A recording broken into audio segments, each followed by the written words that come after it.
Thank you for joining us today on the Future of Work and HR stream of CogX Hybrid Festival 2021. I hope you're well, and I hope you're joining us from somewhere comfy because we're taking a deep dive into some really interesting topics.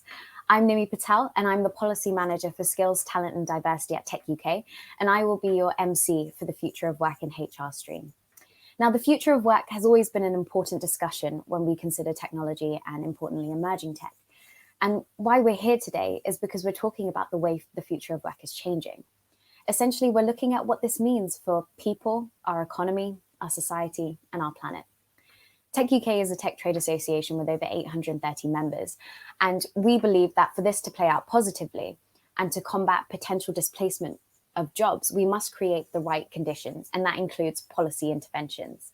Essentially, we need to act now to equip people and businesses with the skills they need to take advantage of the opportunities presented by what we call the Fourth Industrial Revolution. Today's sessions in the Future of Work and HR stream have been curated by the Institute for the Future of Work. The Institute is an independent charitable trust with a mission to shape a fairer future through better work, and I think we can all get behind that. The Institute was co-founded by Anna Thomas, Nobel Laureate Sir Christopher Pissarides, and Naomi Clymer, CVE, all of whom will be speaking today. Please do sign up to the Institute of the Future of Work's newsletter and follow on Twitter, which is @FutureWorkInst, as well as joining in on the hashtag CogX 2021. The Institute of the Future of Work have been at the forefront of the debate about the combined impact of technology and COVID together on work and working lives. Please do have a look at their reports on the Good Work Monitor and Amazonian area, which we will be hearing more about later today. They have helped establish a new all-party parliamentary group on the future of work, co-chaired by one of the speakers that you'll see today, Lord Jim Knight and David Davis, MP. We're looking at the future of work, and today you're going to be seeing a balance of caution and optimism for the future if the right policy decisions are being made. The first session that we will be exploring today looks at good work for all. The panel will be exploring how good jobs need focus across all sectors and not just a focus on jobs. Well, what do we mean by good? Well, you'll find out soon enough. Please do check out the Institute's Good Work Monitor as you wait, which shows that good work is an imperative and will support recovery. But also have a look at the rest of the work that they've been doing around good health and good work. For the panel, the moderator is Anna Thomas, co-founder and director of the Institute of the Future of Work. Welcome, Anna. Thank you, Nimi. I'm delighted to be kicking off the first panel of the Future of Work stage, exploring what we've learnt about good work, why it's so important for recovery and resilience, and why it's so important for health and human flourishing too. So thank you everyone for being with us and not in the sun. Let me refresh your memories why by introducing our amazing panellists. Professor Sir Pissarides is co-founder and co-chair of the Institute for the Future of Work, and he's also the Regius Professor of Economics at the London School of Economics.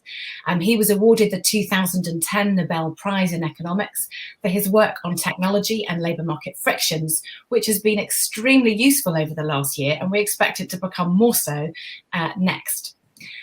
As well as a list as long as my arm of academic publications, he's also co-authored and advised a number of IFO-IW policy reports and briefs, including advising on and introducing the Good Work Monitor, which is a kind of background brief for this discussion. Kate Bell is Head of Rights and the International Social and Economic Departments at the TUC. Kate's worked for local authorities, for civil society and the Labour Party, and is also a member of the Low Pay Commission. Welcome, Kate. I get to start the conversation, but do join in and send your questions in as we speak, and we'll get to as many as we can. I'd like to start by talking about the big picture. So COVID overlays the new technological revolution and has accelerated many trends shaping work and work quality. Chris, could you start off by telling us about that macro big picture and the key trends shaping the future of work in the UK? Yes, thank you very much, Anna. Important and far-reaching changes are taking place in the labour market right now. Of course, one might say, if you look back in the history, at least since the Industrial Revolution of 250 years ago, changes in labor markets are always taking place. New technologies are destroying jobs. They are creating jobs in different sectors. Automation now has been destroying lots of jobs, probably more than any time since electrification, the beginning of the 20th century. And workers have to make transitions from the jobs that are closing down to new jobs. Usually these transitions require new training to take place, new types of education, new working environments, changing from the cottage industry to factories to offices. And what COVID is doing now is it's accelerating some of these changes, but also introducing new dimensions in the changes that we're seeing in the place of work. The most obvious one being working from home, what we're doing now. Had there been no COVID, I'm sure we would have been sitting in some big stage talking about these things rather than sitting in our homes. And that introduces an extra challenge, both for businesses, workers, and of course for government that needs to monitor and guide this change. It's there is public discourse on the subject, especially academics have been talking about it forever. I read things a lot, but there are also a lot of uncertainties about what needs to take place. And what we're doing at the Institute for the Future of Work is to focus on some important aspects of these changes. Today's discussion is going to be about good work, which I think is absolutely essential, that if we are going to change from what we had before onto something new because of new technology, then we have to make sure that standards of work are improving. Even staying where they are is not good enough, because living conditions in the country as a whole are improving, and everyone should be participating in that improvement. And the old saying that a tide lifts all boats, which was invented by American economists, meaning that when the economy is growing, then everyone benefits. It's just not true, especially in COVID times. There are workers who end up worse off in bigger numbers than ever before. So what I'm hoping that I have a chance to do later in this discussion is to say a few things about how we need to ensure that work is good work, and where the benefits from good work are, which I believe are enormous. Thank you, Anna. Great, thank you. So this is a great moment to bring in Kate to talk, perhaps pick up from that and talk specifically on lessons from the pandemic. So the pandemic has shown us really many things, including how interconnected we all are. Specifically, Kate, what have we learned from the pandemic about the value and importance of good work for everyone, including our key and essential workers? Thanks, Anna, and thanks so much for having me today. I think just a bit kind of picking up from what Chris was saying around what COVID might be changing about the world of work. It's also exposed some of the inequalities that were already in existence in work. So whether that's the kind of way we value different types of work. So I think many people were quite surprised when they saw the poor terms and conditions that many of the essential workers who got us through the pandemic, whether they were in care work or retail work, were actually on. So we know about 1 in 4 workers in the care sector on 0 hours contracts.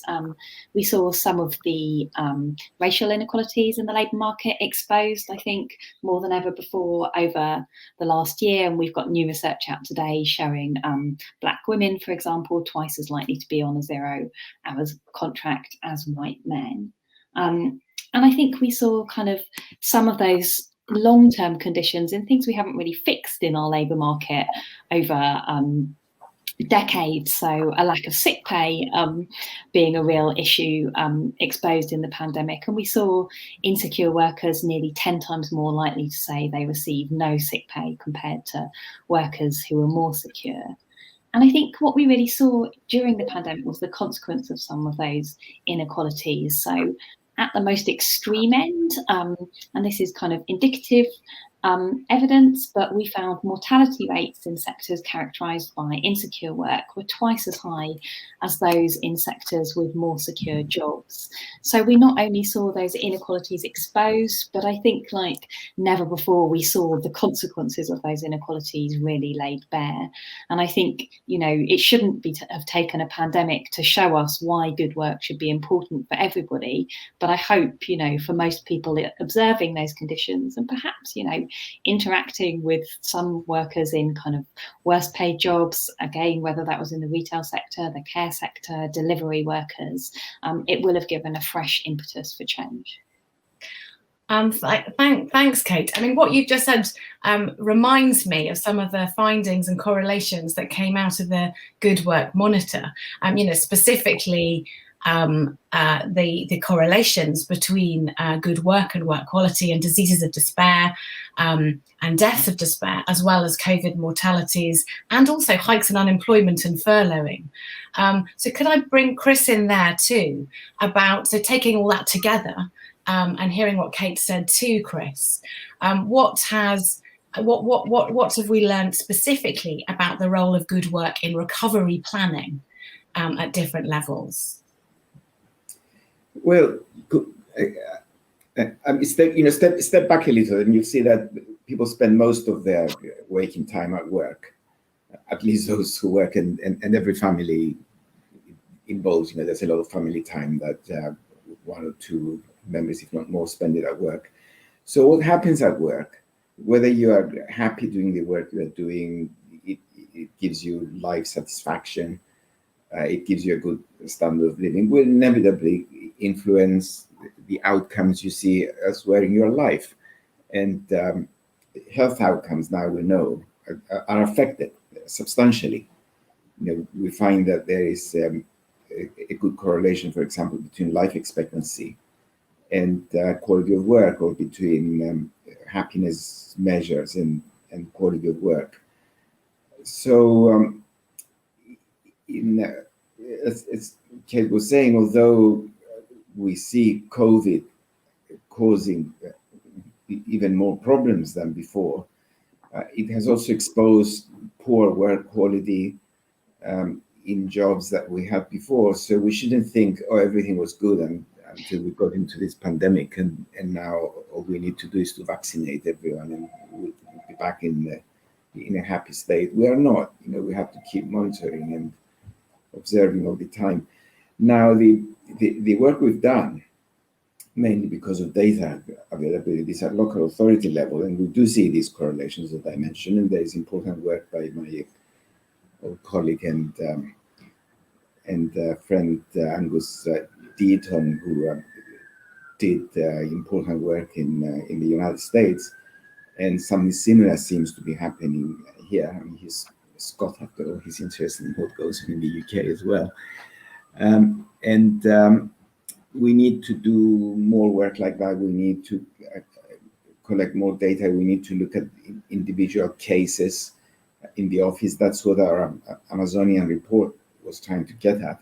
I mean, we call it Amazonian because Amazon is the leading company in this new type of platform economy, but what we're saying is not addressed specifically at them, it's addressed at the whole sort of new sector that is emerging. And we do need to intensify our efforts, bring in workers and employers. We know from surveys that we've seen, completely independent surveys, not done by those who might have a vested interest, if I'm allowed to say so, Kate, in bringing it out, completely independent surveys that show that company performance, even in R&D, in research and in new technology, as well as in job satisfactions, is higher when workers are involved directly in decision making. I mean, obviously, I'm not saying that they should be sitting at every board of directors. That might be another issue, but at least show some initiative in their work, not someone monitoring above them what's going on and telling them do this, do that, do the other. That's just not good in work. That's what we know from surveys done even by, for example, I was reading recently on by done by the Boston Consulting Group. It's got nothing to do with labor unions or anything like that, but that's what they've been finding. Mm-hmm. So that's the kind of thing that we should be paying more attention, I believe. Yeah. So breaking that down very slightly, Chris, if I may. So I think that you've spoken to the role of good work for individual people, for government and firms as well. And is that right? Have I got that? Have I summarised that fairly? I think you have, yes, what we used to call the social partners, which I still call the partners, but not everyone does. Yeah, so let's pick up that. So let's move on to that. And you've spoken about the importance of a collaborative working environment, again, at all levels, including firm levels. Kate, can we loop you in about sort of lessons we've learnt, I guess, about how we can work together to achieve this vision of good work for all? Early on in the pandemic, the Chancellor worked really closely with the CBI and the TUC. What have we learnt about the role of social partners? How can we build on that, and perhaps look towards institutionalizing the best parts of that, and look towards a partnership approach as we move forward, to build that collaborative environment at all levels that Chris refers to? Well, I think what we saw at the beginning of the pandemic was when there was a crisis in the world of work, basically, government realised it had to talk to the people who knew work best, and that was the people doing work and their representatives, so workers and their trade unions, and also to businesses. So the design of the furlough scheme was designed, you remember when the Chancellor announced it, we were very proud that he thanked both the TUC and the CBI, that's the main business organisation. And as the pandemic went on, we were involved in lobbying for, but also helping to negotiate kind of the extensions of the furlough scheme, which we do know have protected an awful lot of jobs and been pretty vital throughout. We've also been involved in lobbying for and negotiating new health and safety provisions, which have been absolutely vital when it comes to COVID. And if you think about it, that's exactly the kind of thing where you do need the voices of people on the shop floor, so to speak, because the health and safety provisions which apply literally on a shop floor are going to be very different to those which apply in a bar, which apply in a factory, which apply if you have suddenly moved all of your staff to working from home. And that's why you need people coming together to negotiate, well, what does that actually look like? And this kind of social partnership approach, which we still call it too, Chris, is something that's pretty common in most other European countries, but we've really kind of fallen behind with on the UK. So we don't have the kind of institutional arrangements at national level that we might look for. And we've called for a National Recovery Council, bringing together unions and business. And I know the Institute for the Future of Work have called for a kind of commission on the future of work, a standing body, which again could bring together these partners to address some of the new challenges we face. And I think we should be focused, on what we've learned from COVID, but as Chris was saying, on the new challenges too. So just taking your kind of Amazon report, it focuses quite a lot on the logistics sector, basically. And this is a shift we've probably seen accelerated from during COVID, the rise of online shopping as people haven't wanted to go to stores. When you look at kind of job vacancies at the moment, you can see this huge kind of rise in logistics, in driving jobs, basically, because somebody is delivering all this stuff that we are ordering, and someone is also packing it. Now, at the moment, as your Amazonification reports show, those jobs can be not autonomous, they can be in bad conditions, they can be very stressful. But there's no reason why these jobs shouldn't be good jobs, why we shouldn't be able to design those jobs, talking to the workers, talking to the businesses who employ them, in order to deliver good and healthy work. But we do need to do that by bringing people together, and that's what trade unions aim to do through collective bargaining. They aim to give those workers a voice, and that's why we think we need that kind of voice at an institutional level too. So looping Chris in on that. So Chris, we've written about the importance of a strategy work, which we call Work 5.0, supported by a council or commission to help it form and then implement that strategy. Could you explain a bit more about that and talk to any models that you've considered in making that recommendation? Well, there should be principles of good work, with let some down, which were partly at least data driven, and as we gather more data there, we might add more. But there should be things like access to work, access to good training programs to make the transitions. There should be the possibility of taking more initiatives at work in a way that you would own your training, in the sense that companies now, especially those making more use of the internet, could put up training programs on the internet to do it, and so on and so forth. Pay should be good.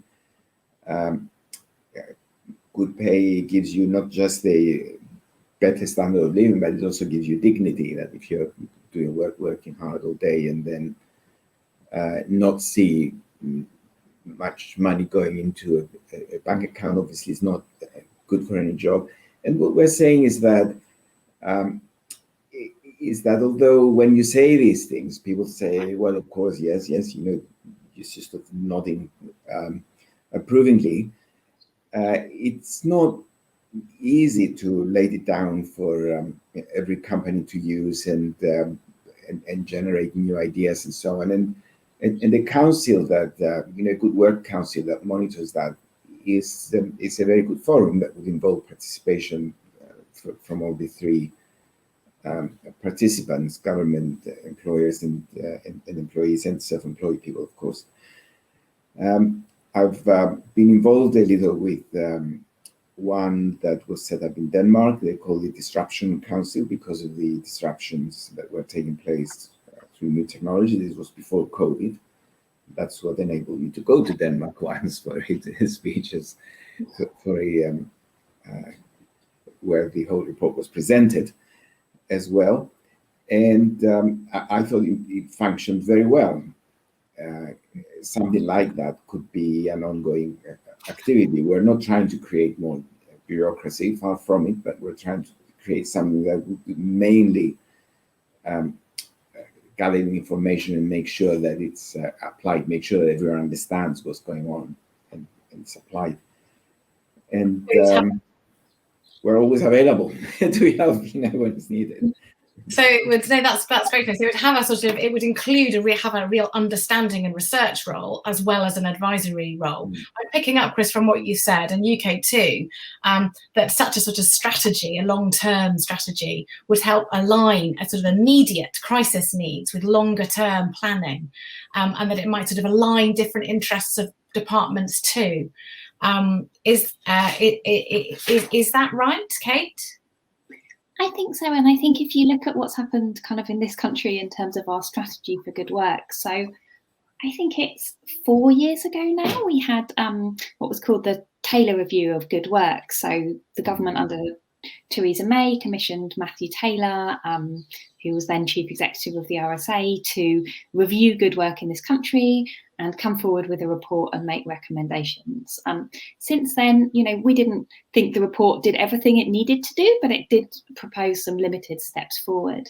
Since then, we've had some kind of tiny changes in legislation, important but small. And then government was meant to be bringing forward an employment bill, which it said was going to implement some of the changes they talked about and give a real opportunity to kind of say, okay, we do need to reset the world of work. That's been delayed once again this year. And I think, some people might say, well, okay, there was a pandemic. But as we were all talking about earlier, the pandemic has exposed like never before the absolute need to have a different approach to the world of work. We've also seen something kind of similar happen with the industrial strategy.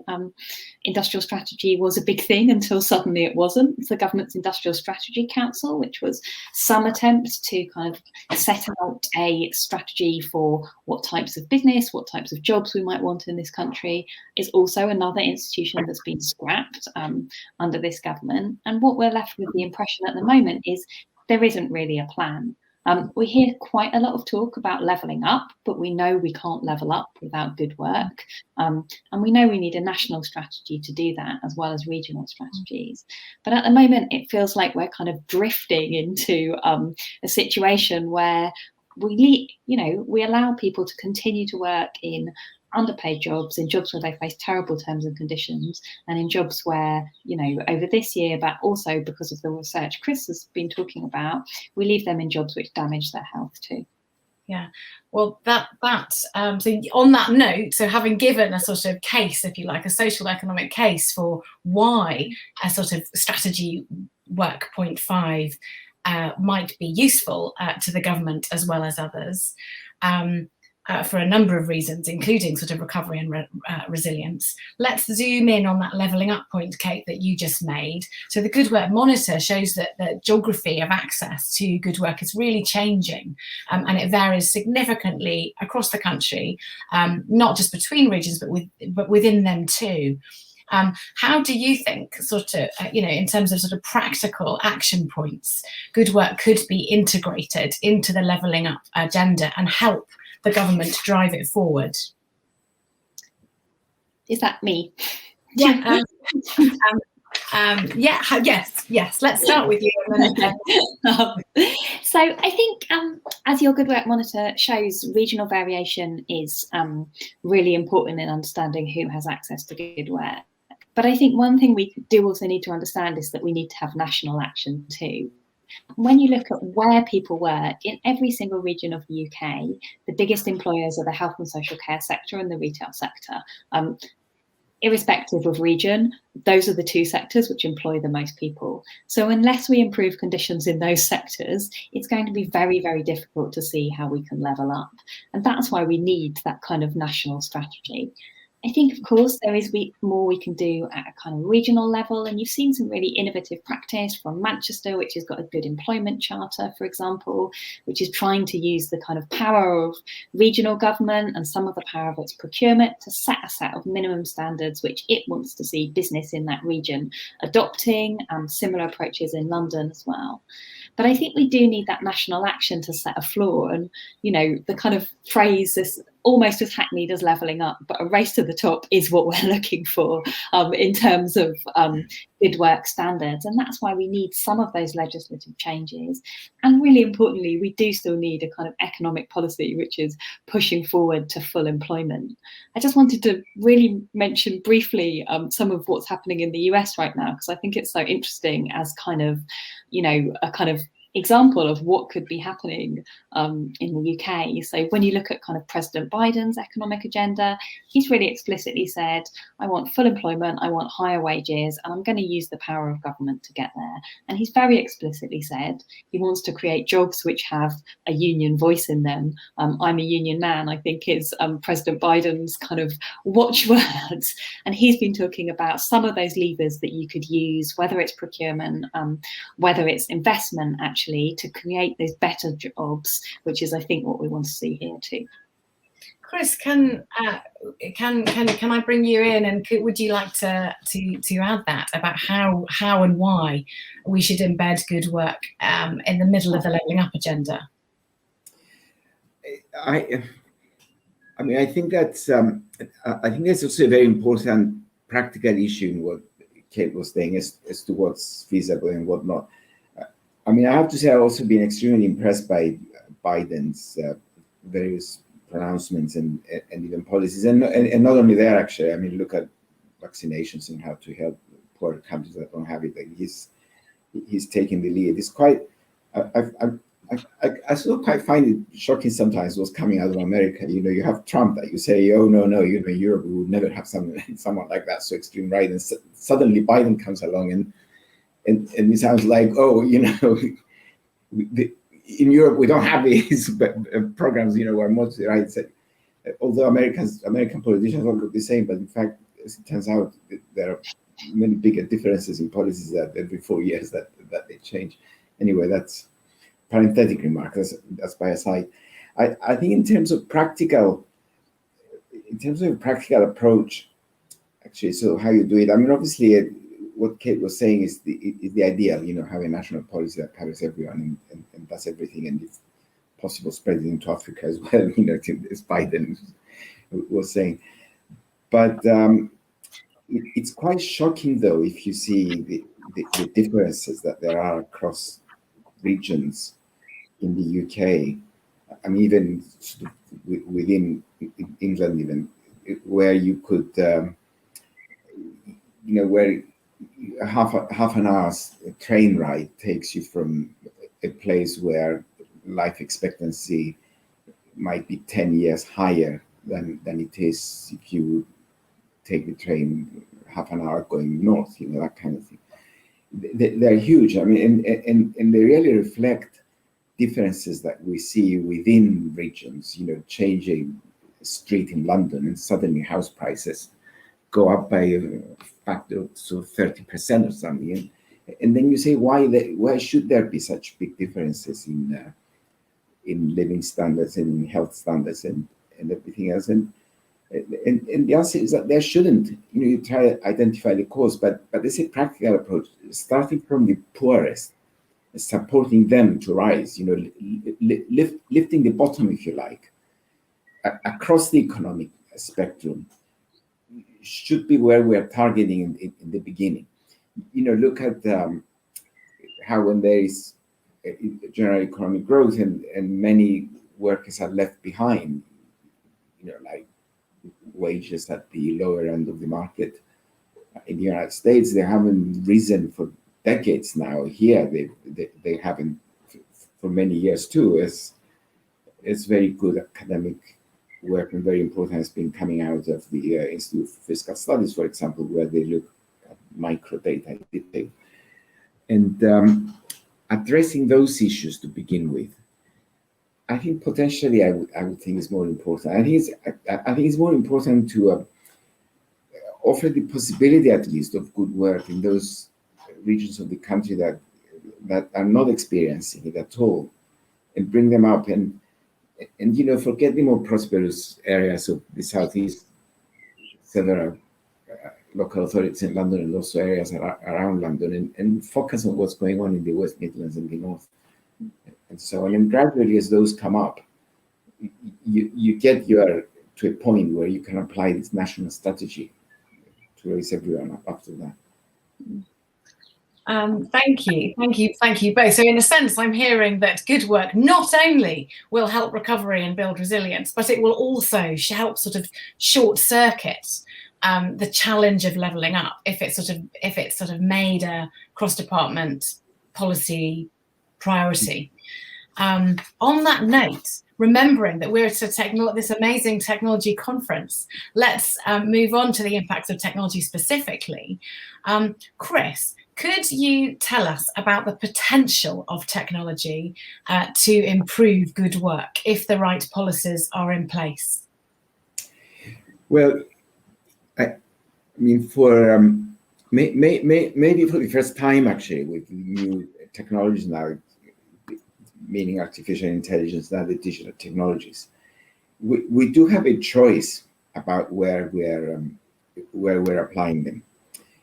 You see, if you look back at the major industrial revolutions, electrification, the steam engine, the arrival of trains, of the internal combustion engine, there wasn't really much doubt about where they were going to be applied. Like you discover electricity, where you're using steam power, use electric power. You discover the car, where you using horses to carry you from A to B. Now use the car or use a train. There wasn't really much choice. It was a no-brainer, as it were, if I can use that expression. With AI, we do have a choice about where to apply it. We could be brutal and destroy lots of jobs and say, I don't care about this section of the labor force because I can automate it. Or you could develop it in a more collaborative way, in a way that improves everyone's work satisfaction. And ultimately, in fact, if you do that, you get better productivity, better living standards, more motivation to perform well, and even more profitable companies. But it comes a little bit later than what it could do if you are more brutal in the beginning. So what it's giving us about good work is to, just to use an example that I used before, if you involve more people at the managerial decision-making level in a company. You cut out routine jobs. You use the machinery to do your routine and more boring stuff. And you move the labor force in the closer to the decision-making process at whatever level you choose to do it. But as long as there is some initiative that is taken, and then gradually you move up, will improve the quality of work and will improve health standards. Actually, I mean, people might say, why? Well, because what's in the mind and how happy you are in your daily life influences your health. I mean, health professionals know that. The person in the street sometimes says, oh, what does it have to do if I'm sick or what I do at work? Well, there are strong connections because we don't know enough about those connections to pin them down completely, that we might say. But it's important that we do pay more attention to that. Now, pay, as I was saying before, is important as well. There we do need to be careful, because there are sectors of the economy where labor costs are very high, and you might actually do damage if you increase there beyond what the company can afford. But there's no doubt that there is scope for better pay at the lower end, because they haven't been going up when everyone else's pay has been going up. So we can obviously afford to increase payment at those in those sectors of the economy as well, sections of the economy, I should say. As to why it hasn't been happening, it's not completely clear. There's a long academic debate that's been going on for the last few years now. We know some reasons, but we don't know them all yet. And hopefully we will know one day. But what we do know is that there's a lot more affordability than what we are seeing now. I mean, look at what huge differences that there've been in the rate of return to capital, stock market returns, and the rate of return to labor. Labor has been falling behind. Why? We could balance them out a little bit better. Mm-hmm. Yeah, so that must be right. But so moving to Kate, and perhaps moving forward with one eye on the clock, we've heard about the potential of technology, and we've also heard, Kate, you've spoken in particular about the reality right now, and Chris, you've talked to the Amazonian report. What can we do, Kate? What can government do? What can firms do to reduce the risks and maximise and share the opportunities of technology better in order to improve work? Well, I think it's really interesting what Chris was saying about the fact that we're at a choice point. And one of the things I found really interesting about your Amazonian report was how, when you talked to some of the people developing AI technologies for use in the workplace, and there seemed to be a bit of an impression that people were just kind of, we're sort of doing it because we can. And, we've got this data, we've got this kind of, power to experiment with workers, and let's just see what happens. And I think what we want to see is a much more kind of deliberative approach, as Chris was saying, to the use of technology in the workplace, and to think about, why do we actually want to use this technology, and what are we actually using it for? So we've seen over the pandemic, of course, that technology can be an amazing way to encourage communication, particularly when we're not able to be in the same workplace. So, it might be that we want to be thinking about kind of AI as a means to encourage collaboration, to encourage human participation, and to encourage the kind of innovation based on kind of worker voice that Chris was talking about. But we do think if we're going to do that, we need to kind of put the safeguards in place which enable technology to be delivered in that way, and to give kind of a steer to the people who are developing technology, who are thinking about, what is the potential of this as to the types of use we want for it. So we've talked about some safeguards which we need for the use of AI in the workplace. So we think there should be a duty to consult workers on the use of more high-risk forms of AI in the workplace, and also to make sure that, so we're not kind of using using AI in ways we haven't planned, or using it kind of unthinkingly, that there's always a right to a human review of decisions that are made by AI. And I think one of the reasons we need that is so that we learn. Trying to use this technology to achieve things, to learn things.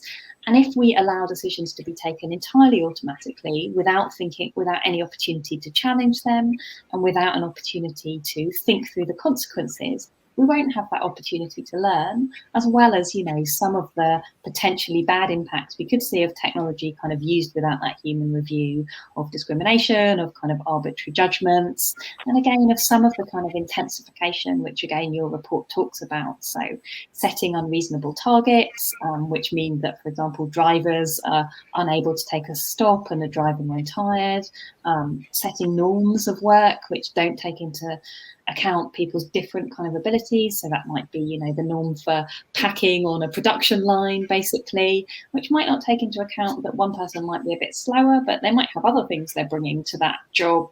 They might have other ideas about how you collaborate in that workplace. So we think that review of artificial intelligence in the first place, and consultation with workers, and then the right to a human review of decisions, are going to be really important safeguards in thinking about this, and thinking about how we implement these technologies in a way that actually enhance workers' voice, hopefully enhance workers' pay, enhance their health and experience of work. Just a word on something Chris was saying about kind of the ability to raise pay. So, of course, there's always going to be a limit in some sectors, but I think one of the things we have learned from lots of the really good academic evidence on the national minimum wage over the last decade or so is the level to which we can raise pay without affecting jobs has been a lot higher than people thought, basically. And I think, again, one of the kind of interesting things I think that's happening in the US at the moment is a kind of idea that we're going to take the risks on the side of the workers, basically. So I think over the last decade, perhaps over the last 30 years, the kind of risk basis has been, well, if we give workers too much, that might be a bit risky, so let's not do that. And I think we need to change that balance of risk to say, if we give workers too little, we know that's very risky. So we're going to take the risks on the other side now. And I think the research on the national minimum wage has shown that that can really pay off.